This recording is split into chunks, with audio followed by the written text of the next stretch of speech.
Halo, Assalamualaikum. Welcome to Her Season Podcast. I'm so glad to back here with you guys. Terima kasih banyak yang udah stay tune terus sama Her Season Podcast. Kali ini spesial banget karena aku sekarang lagi ditemenin manajerku tersayang. Hai Sela. Halo. Halo Mas Shaila.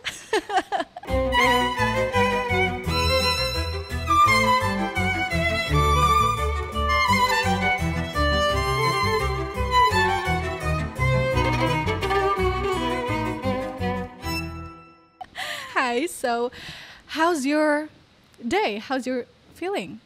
Alhamdulillah, it's great, and I feel like I'm so happy today here Okay. with you. Mm-hmm.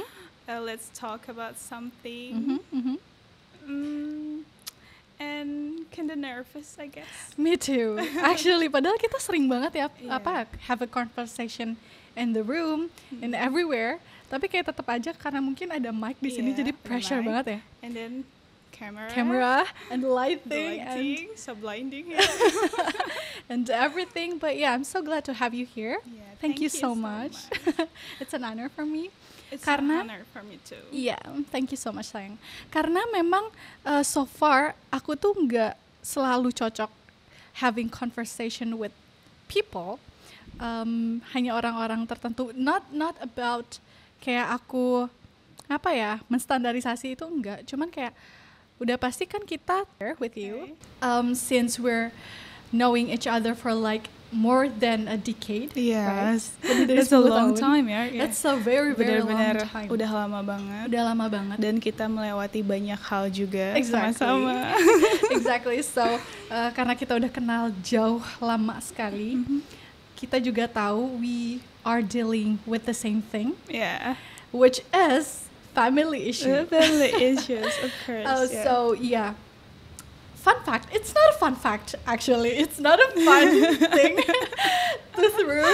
But yeah, aku sama Sela itu kami menghadapi family issue yang sebetulnya sama tapi memang case-nya beda. Yeah. Kamu menghadapi apa ya broken home itu karena perceraian dari orang tuamu, sedangkan aku broken home karena orang tuaku memilih untuk bertahan Okay. dengan rumah tangga mereka. So I want to know more. Actually, I already know, but like I want you to share some of your experience. Gimana awalnya kamu menghadapi masa-masa that family issue?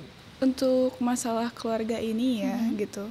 Pasti berat Ya. karena aku dari kecil tumbuh besar bersama kedua orang tuaku. Ya. Dan tiba-tiba setelah aku umur 17 tahun atau 18 tahun, mereka memilih untuk berpisah. Oke. Dan sudah pasti kehidupanku itu sangat berubah Exactly. 180 derajat Yeah. gitu. Itu awal-awalnya aku nggak terima pasti, aku kebingungan, dan aku tuh sebenarnya sempat kehilangan arah tujuan hidupku because of the family issues gitu. Yang lebih parah lagi mungkin masalah keluarga ini itu mengubah perspektif aku terhadap hidup. Yeah. Aku benar-benar melihat dunia itu sebagai hal yang buruk. Aku sangat apatis terhadap sesuatu, dan apa ya, kebaikan orang itu nggak terlihat di mataku. Oke. Iya, karena semuanya tertutup kesedihanku. Kayak gitu. Do you feel that ketika kamu mendapatkan sebuah kebaikan dari orang, kamu merasa kind of muak karena kamu merasa harus membalas itu di saat kamu sendiri nggak mampu? Do you feel that?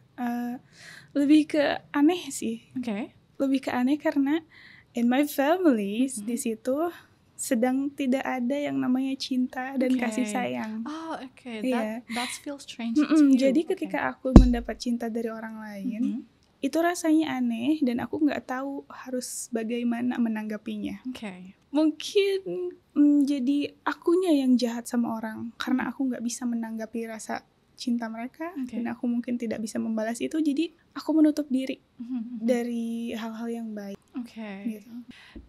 And how do you feel when you are menghadapi Atau mungkin gimana caranya kamu akhirnya bisa menerima bahwa kondisi keluargamu seperti itu? It takes a lot of years, actually. I know. Itu makan banyak banget waktu. Dari, mungkin kan keluargaku ini baru-baru menghangat itu di 2023 akhir.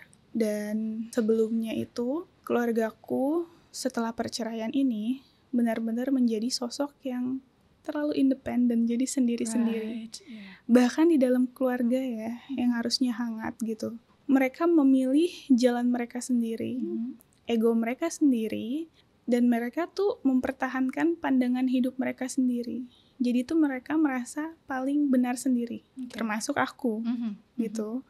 Dengan semua keapatisan aku nggak mau menerima saran dari orang dulu itu. Tapi lama-kelamaan aku merasa bahwa jiwaku mati. Aku tidak memiliki empati di dalam diriku, gitu. Aku merasa aku sangat ada di energi yang sangat sedih, marah, kecewa, mungkin sampai dendam. Dan itu sangat amat memberatkan hatiku. Jadi setiap aku bangun tidur, itu aku merasa kayak, kapan sih dunia ini berakhir? Gitu kan. Nah, dari situ aku mikir, ada yang salah sepertinya dari diriku, gitu. Kenapa ya aku tuh bisa punya hubungan baik dengan orang di luar keluargaku, tapi dengan keluargaku sendiri tuh nggak bisa. Exactly. Oh my god, itu the same thing. Itu yang aku rasa awal-awalnya, dan aku berpikir oh ini ada yang salah gitu. Aku berpikir bahwa bukankah yang paling berhak mendapatkan cinta dan kasih sayang aku adalah ya keluarga aku sendiri, orang-orang terdekatku gitu. Dari situ mungkin aku tuh banyak berargumen dengan orang tuaku, benar-benar bentrok, sampai mungkin pernah berargumen sampai teriak-teriak satu sama lain gitu kan ya. Di situ ada satu tamparan buat aku dari mamaku. Dia bilang, Sela, kalau kamu nggak tahu apa yang kamu mau dan kamu nggak tahu diri kamu sendiri, gimana orang lain mau tahu? Mama nggak tahu kalau kamu mau sesuatu dari mama, katanya. Di situ ada tamparan besar buat aku. Aku merenung, dan itu juga lumayan lama ya. Apakah benar hubunganku dengan diriku sendiri juga belum beres gitu? Aku mikir lagi. Benar juga sih kata mama. Kalau misalnya aku nggak tahu aku maunya apa, dan aku nggak tahu mau diperlakukan seperti apa oleh orang lain gitu, mereka juga nggak akan ngerti. Mereka bukan cenayang gitu. Jadi awalnya aku bisa menerima perceraian mereka adalah aku berdamai dulu dengan diriku sendiri. Aku mengenal lagi diriku sendiri, aku mengulik diriku sendiri, aku tuh seperti apa, terus aku mau diperlakukan seperti apa, kelebihanku di mana, kekuranganku di mana. Dan setelah aku lumayan mengenal diriku, dan bahkan sekarang mungkin aku juga masih belajar mengenal diri sendiri ya, sampai nanti akhir hayat. Betul. Aku mencoba untuk mengkomunikasikan diriku kepada orang tuaku. Pertama itu. Awal-awalnya mereka pun sulit ya menerima pendapatku. Tapi mungkin karena argumen itu, cinta dan kasih sayang tumbuh di situ. Dan lama-kelamaan mereka itu melebur sendiri. Hati mereka tuh jadi terbuka dengan mungkin pendapat-pendapatku, pandangan hidupku. Dan aku pun mau untuk mengerti pandangan hidup mereka terhadap anaknya sendiri gitu. Jadi di situ kita mungkin banyak berargumen, banyak berdiskusi, dan kita mencari jalan tengah. Mau bagaimana gitu. Jadi ada satu waktu aku mengkomunikasikan kepada orang tuaku, aku mau diperlakukan seperti ini. Terus mereka pun bilang, ya sebagai orang tua, kami pun pingin diperlakukan seperti ini gitu.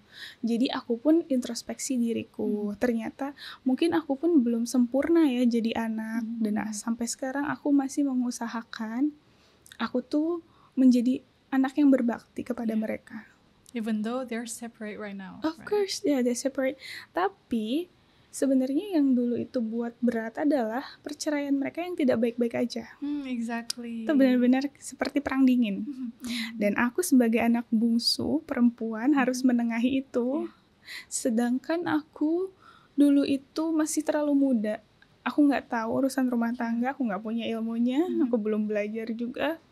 Dan aku harus menengahi orang-orang yang lebih tua dari diriku. Exactly. Kenapa mereka melempar sebuah hal yang sebetulnya seharusnya sudah mereka kuasai ya gitu. Tapi mereka not capable for it, jadinya mereka melemparkan itu ke anak-anak mereka. Aku pernah sampai marah, sampai bilang kayak gini, kayak aku nggak suka jadi orang dewasa di antara orang dewasa. Oh my god, that is really great. Me too. Iya, aku nggak suka, kataku tuh. Kalian itu harusnya bisa lebih bijak dalam mengambil keputusan, dalam membaca situasi. Tapi kok kenapa kalian melimpahkan semuanya kepada diriku? Maksudnya gitu. Aku pun butuh bantuan untuk mengerti situasi ini gitu. Dan mungkin mereka di situ mikir, mereka merenungkan juga apa yang terjadi. Dan mereka pun sampai minta maaf sih sama aku. Karena maaf, maksudnya kita sebagai orang tua gak mengerti kondisi anaknya. Ternyata masalah ini terlalu berat untuk kamu. Karena kan maksudnya aku masih muda, tidak mengerti apa-apa, dan aku gak pernah menjalani rumah tangga. Exactly. Kan? Tapi aku harus menengahi urusan-urusan orang dewasa gitu. I'm still teenager dulu itu. Waktu itu umurmu berapa ya?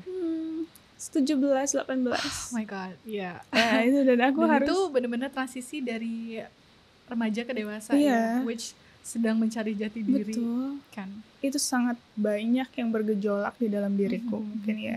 Tapi ada satu orang yang bilang sama aku bahwa mungkin ini adalah hal yang harus aku lewatin untuk nantinya jadi bekal aku ke depannya. Betul.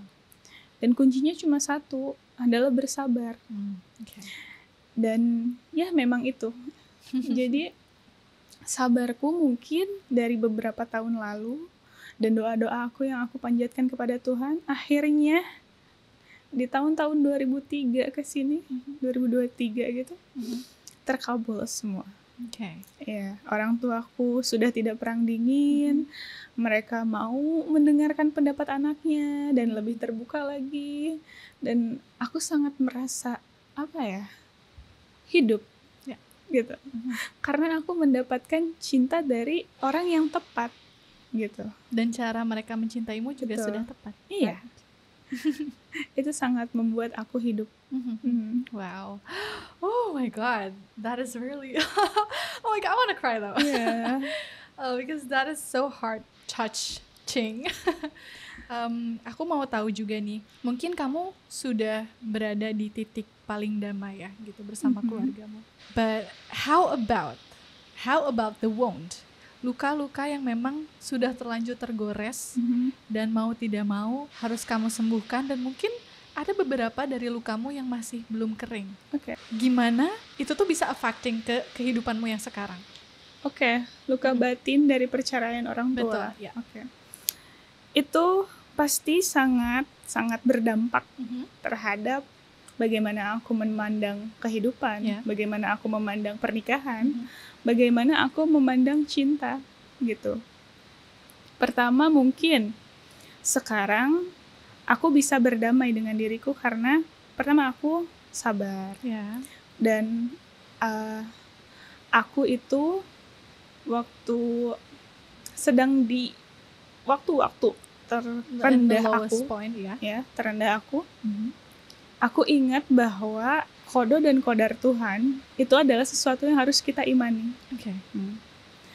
Mungkin banyak orang yang bilang kamu harus sabar, kamu harus ikhlas, tapi mereka nggak membahas dulu tentang apa ya, kamu juga harus mengimani qada dan qadarnya Tuhan itu sudah ketetapan Dia. Iya. Dan ketika kamu tidak menerima takdir, itu yang bikin hati kamu tuh terlalu Nggak ikhlas ya. nggak ikhlas, bergejolak terus, dan ada sesuatu yang berat gitu di situ. Ya, jadi awalnya mungkin aku itu mempelajari lagi qada dan qadarnya Tuhan itu bagaimana. Apakah ada takdir yang bisa diubah dan ada takdir yang tidak bisa diubah gitu. Karena ini sudah di masa lalu, mungkin udah nggak bisa diubah, berarti aku yang harus menyembuhkan diriku sendiri gitu. Dan aku harus menerima ini, karena kan manusia itu memiliki kemampuan ini ya untuk beradaptasi dengan kehidupan dan situasi. Jadi aku mungkin harus beradaptasi dengan situasi asing ini. Dan aku harus belajar menerima semua keputusan orang itu, karena itu di luar tanggung jawabku, di luar diriku, itu nggak bisa aku kendalikan. Dari situ aku mulai menerima itu. Berarti yang harus aku perbaiki lagi adalah kontrol diriku sendiri, gitu. Dan aku tuh merasa apa ya? Aku bisa lebih mengontrol diriku ketika aku mendekatkan diriku kepada Tuhan.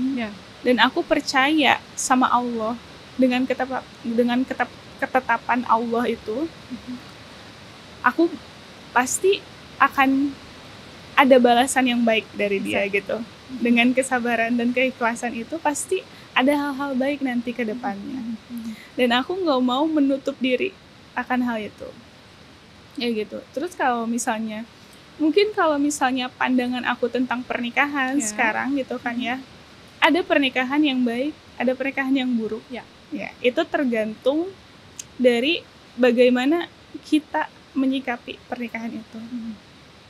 Dan menurutku ya, sepengalamanku, pernikahan yang baik itu adalah pernikahan yang mendekatkan kamu kepada Tuhan. Apapun itu.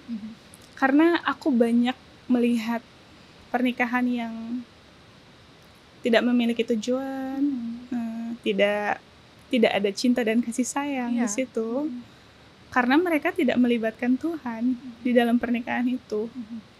Jadi mereka tidak memiliki tujuan. Dan mungkin dari pengalaman-pengalaman yang gak enak itu ya, aku kan tahu tuh ketika dicuekin sama orang atau gak didengar sama orang, itu gak enak banget. Jadi mungkin aku semakin tahu nanti ke depannya kalau di dalam pernikahan aku mau dapat orang yang seperti apa atau bertemu orang yang seperti apa gitu. Dan kamu juga tahu bagaimana cara menyikapi pasanganmu. Betul. Enaknya kayak gimana. Cara mengisi pasanganmu seperti apa, right? Cara mengisi bar cintanya seperti apa. Karena benar-benar mamaku sama papaku itu beda sekali bar cintanya. Jadi kalau mama aku lebih ke word of affirmation ya. Jadi kalau dia tuh kalau dikabarin atau dibilang ditanya hal-hal kecil, dia suka banget. Kalau papaku itu lebih ke act of service and quality time. Jadi kalau misalnya aku menemani dia atau misalnya aku membuatkan makanan untuk dia tuh senang banget gitu. Dan aku pun senang memberi itu gitu. Even though in a different way ya. In a different way ya. Itu aku sangat amat membuat aku hidup. Jadi tuh aku selama beberapa tahun ini menemukan bahwa indahnya kehidupan itu ketika kita tuh bisa saling meringankan beban satu sama lain. Itu tuh sangat mengisi diriku. So karena kamu harus mengisi bar cinta orang tuamu yang berbeda dan juga sudah berpisah, kamu pernah nggak ada titik di mana kayak kamu capek banget harus mengisi dua tangki yang beda ini? No, never. Nggak pernah. Apakah kamu pernah merasa bahwa sesuatu telah dirampok darimu karena kamu memberikan itu semua? Enggak pernah. Cinta ke orang-orang di sekitar? Enggak pernah. Cinta aku itu milik aku. Aku bisa memilih siapa sih yang paling berhak aku kasih cinta. Tapi memang diriku tuh nggak pernah mau mengharapkan kayak harus dibalas oleh orang ini. Cinta yang aku kasih ke orang akan kembali kepada diriku dalam bentuk yang paling baik, tapi aku nggak tahu dari siapa atau caranya apa gitu dan bentuknya apa. Tapi aku yakin cinta yang aku kasih ke orang itu bakalan kembali menjadi kebaikan untuk diriku.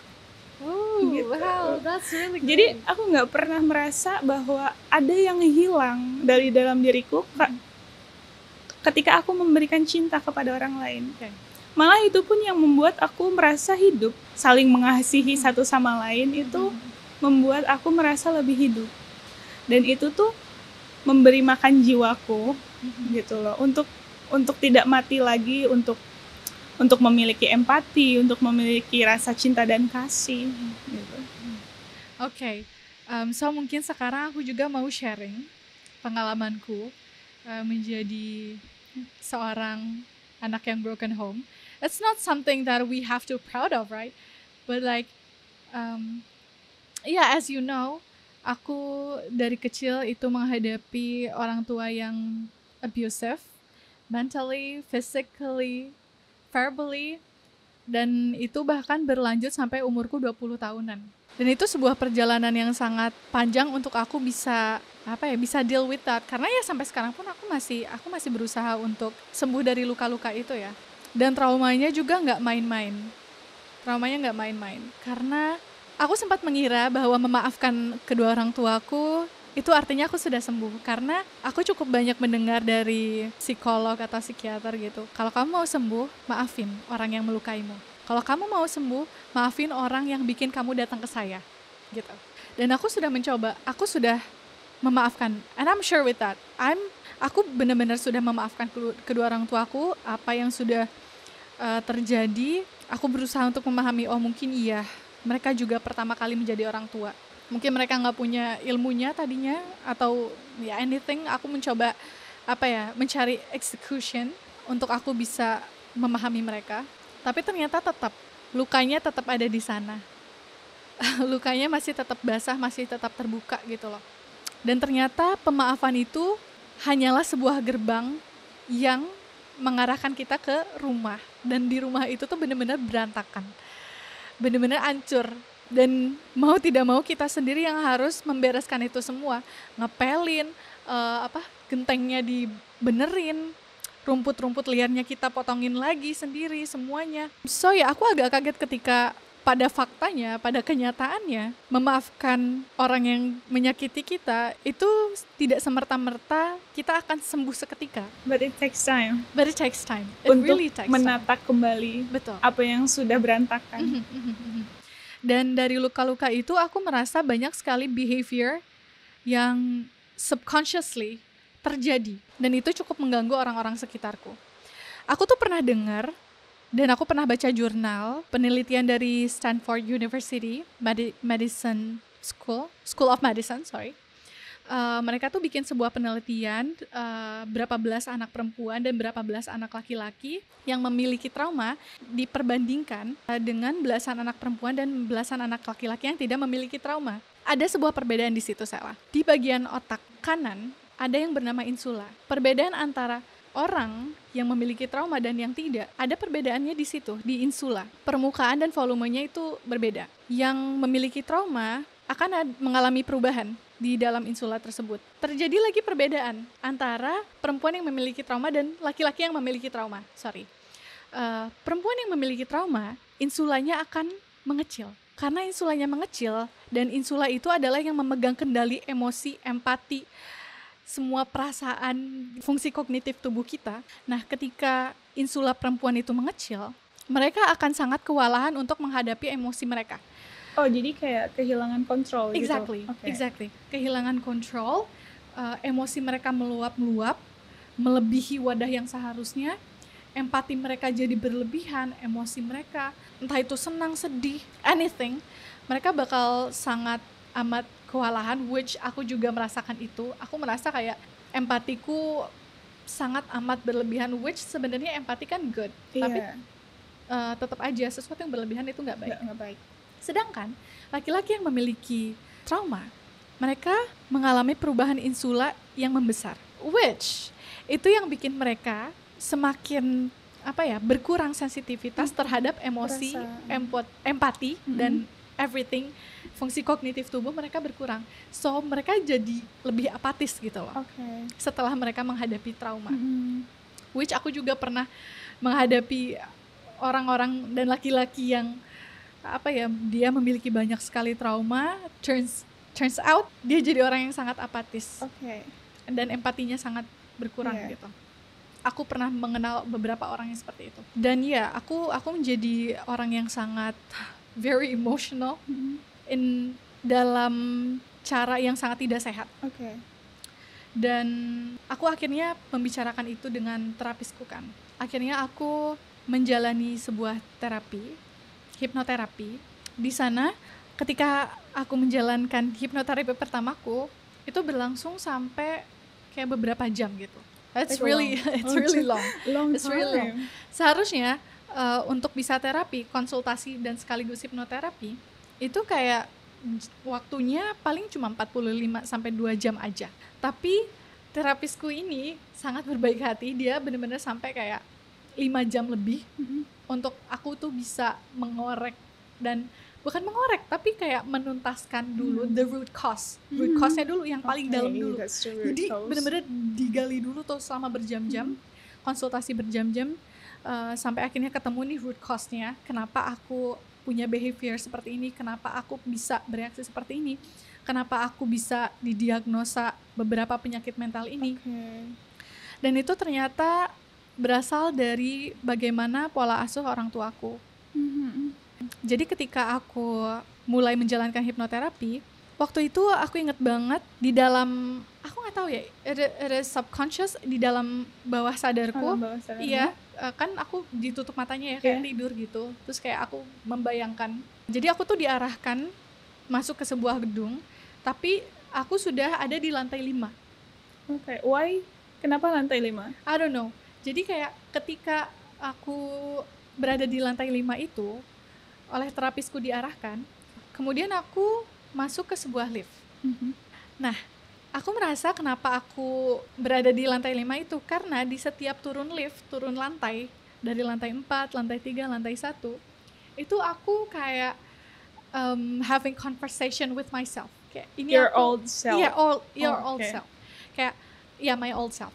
Jadi kayak oh my god, ini aku mau ketemu siapa ya? Dalam tiap lantai turun. Aku tuh kayak oh my god, I'm going to meet someone. Gitu. I'm so excited. Terus kayak gimana ya kalau aku ketemu seseorang, aku harus ngomong apa ya? Aku harus bersikap apa ya? Dan jadi pokoknya selama turun dari lantai ke lantai itu aku mempersiapkan diri lah istilahnya.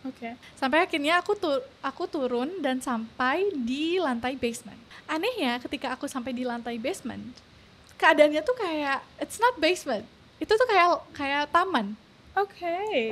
Kayak taman. Interesting. Terus ada, kayak taman, cerah banget, rumputnya sangat sehat, terus ada playground juga.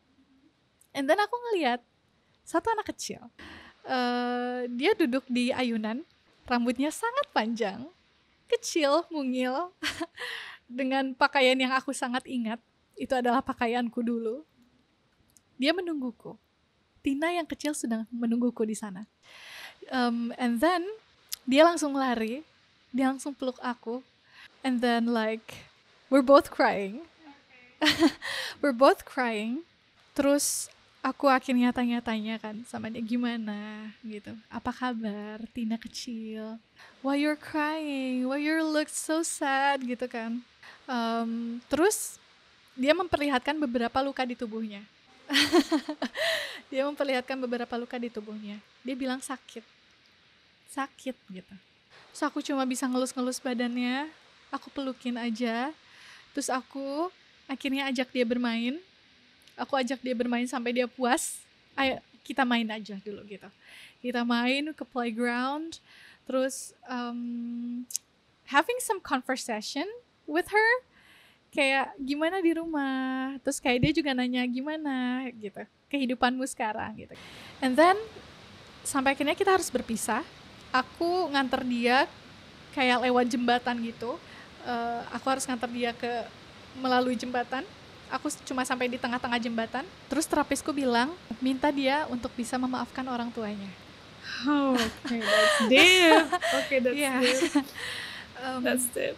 Aku bilang sama Tina kecil, Tina, mau ya maafin orang tua kita? Dia menggeleng. Tina yang kecil menggeleng. Gak mau, sakit, takut, dia bilang gitu. Aku mau sama kamu aja, katanya gitu. Aku mau ikut aja, dia bilang gitu. Aku bilang kayak, Tina, in this point of my life gitu, di titik dimana aku hidup, kita hidup sekarang di masa depan, orang tuamu sudah sangat jauh lebih baik.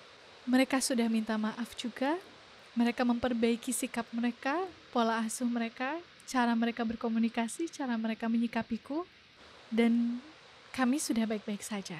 Oh. Ya. And then like dia masih tetap menggeleng, gak mau, sakit katanya. Terus aku bilang, aku janji sama kamu, kalau kamu mau maafin orang tua kita, aku bakalan mendatangkan kehidupan yang selama ini kamu impi-impikan, yang selama ini kamu butuhkan. Semua hal yang kamu pengen akan terkabul di sana. Tapi syaratnya maafin dulu orang tua kita ya, gitu. Akhirnya dia mulai luluh. Aku ceritakan aku menjalani apa aja sekarang, pekerjaanku apa saja, dan dia terkejut-kejut kayak, beneran kita kerja itu gitu, beneran kita jadi penulis, beneran kita ini gitu. Yes, Tina, ini bakal jadi perjalanan yang sangat panjang untuk kamu, but yeah, we have to forgive our parents first. Yes. Setelah itu aku janji, aku bakal kasih semua kehidupan yang kamu impikan. Aku akan sangat melindungi kamu, apapun yang terjadi. Akhirnya dia mau. Oh my God. Berarti benar ya, masalah keluarga ini bisa menjadi luka batin dan bisa menjadi sesuatu yang affecting our mental health gitu. Yes. Karena aku pun memiliki riwayat mental health issues, which is aku pernah hampir mati waktu itu. We're both. Yeah. Dan mungkin orang tua aku melihat itu dan mereka langsung bawa aku ke psikiater. Karena itu aku benar-benar sudah tidak bisa mengontrol emosiku. Dan di situ aku didiagnosa bipolar tingkat 2 dan depresi berat. Di situ psikiaternya menjelaskan bahwa sarafku itu rusak, yang mengontrol emosiku tuh rusak. Your neural system. Iya, neural system itu rusak. Makanya obat yang aku minum tuh berat kan. Aku itu ketika sedih itu tuh bisa tanpa alasan. Tapi ketika senang itu juga bisa tanpa alasan gitu. Kayak ada kalau bipolar tuh ada manic episode sama depression episode gitu. Ada 2 episode gitu kan ya. Dan di situ aku baru ngeh mungkin karena memang aku bisa yang namanya tuh seminggu atau 2 minggu atau sampai 1 bulan itu aku merasa sangat sedih tapi nggak ada kausnya, atau semingguan itu aku merasa banyak energi gitu dan aku bisa melakukan banyak hal.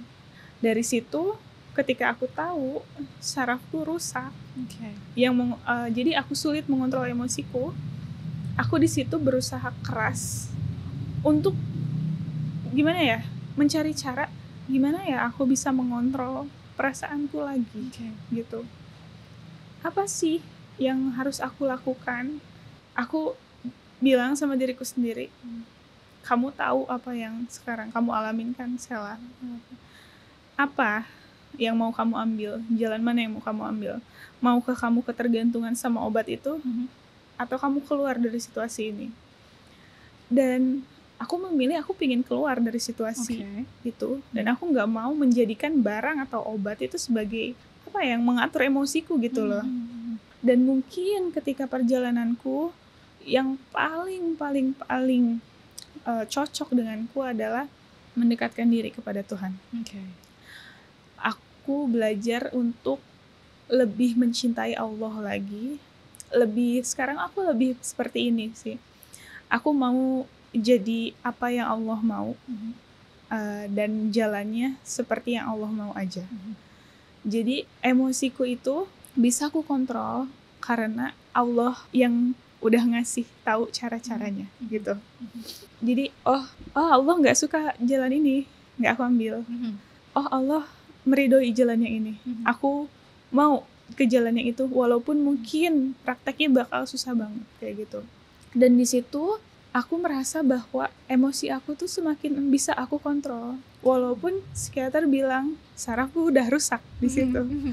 Tapi aku sangat amat bersyukur, alhamdulillah sama Allah, udah dikasih pemahaman tentang diriku sendiri, sudah dikasih ketenangan hati, sudah dikasih ketenangan pikiran gitu.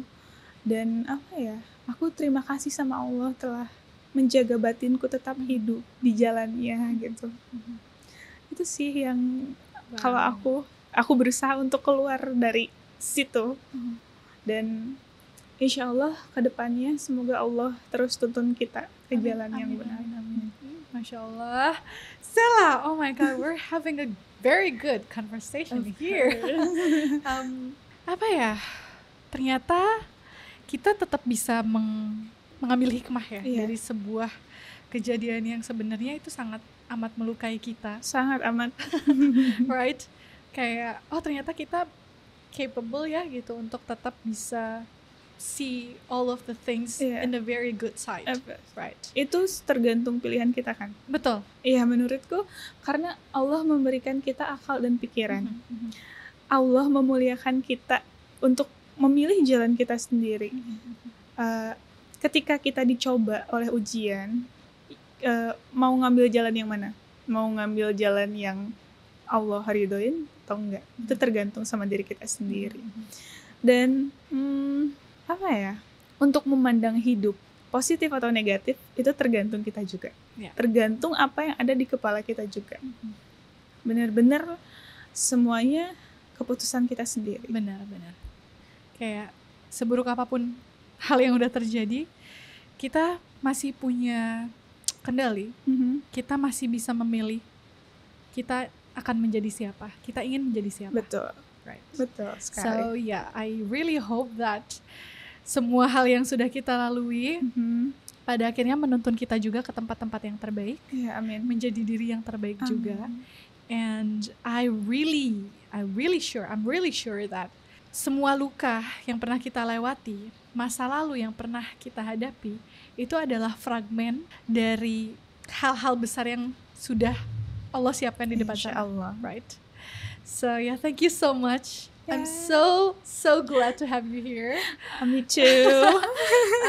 And oh my God, aku bener-bener, my heart is so warm right now. Okay, me too. Kayak hatiku hangat banget untuk bisa mengobrol tentang hal ini, and then open up about this with you too. Dan kita sudah tidak menangis loh. Betul, exactly. Untuk membicarakan hal-hal yang menyakitkan ini. Kita sudah tidak ada rasa berat di dalam hati karena mungkin itulah penerimaan. Jadi mungkin kalau misalnya ada orang yang sedang mengalami masa-masa berat, kasih diri kamu waktu juga ya untuk penerimaan, untuk memaafkan orang lain. Jangan membatasi diri kamu dengan waktu yang singkat untuk sembuh. Exactly. It takes time. Karena menurut aku makin kita tuh memburu-burui diri untuk segera sembuh, ya jatuhnya kita akan cari cara gimana luka itu dan rasa sakit itu hilang. Fokusnya ke situ aja. Dan kita pasti bakal mencari cara-cara yang instan. Betul, exactly. Jadi kayak langsung hilang aja deh, yang penting gitu. Mungkin cara instan itu adalah cara yang tidak baik gitu kan. Ya mungkin larinya kan ke hal-hal yang kita negatif atau gimana gitu. Sedangkan untuk sembuh itu benar-benar butuh waktu banyak banget. And we have to choose a very, very mindful way untuk bisa sembuh dengan tuntas. Dan menurut aku perjalanan sembuh itu seumur hidup sih. Betul, seumur hidup sekali. Kan? Kita belajar mengenal diri pun seumur hidup. Mengenal orang lain pun seumur hidup. Untuk sembuh pun seumur hidup. So aku harap kita tidak pernah kehilangan harapan untuk bisa sembuh. Dengan tuntas, dengan total ya. Salah. So thank you so much guys bisa bersama kami. Bersama kami. Dan I really hope kalian bisa mendapatkan banyak hal-hal baik dari conversation kita di episode kali ini. Makasih juga udah dengerin dari awal sampai akhir. And I'm so sorry if there's something like sesuatu yang salah yang kita Yeah. ucapkan. We're so sorry. So yeah, thank you so much for listening and see you guys in the next episode. Bye-bye. Bye. Assalamualaikum.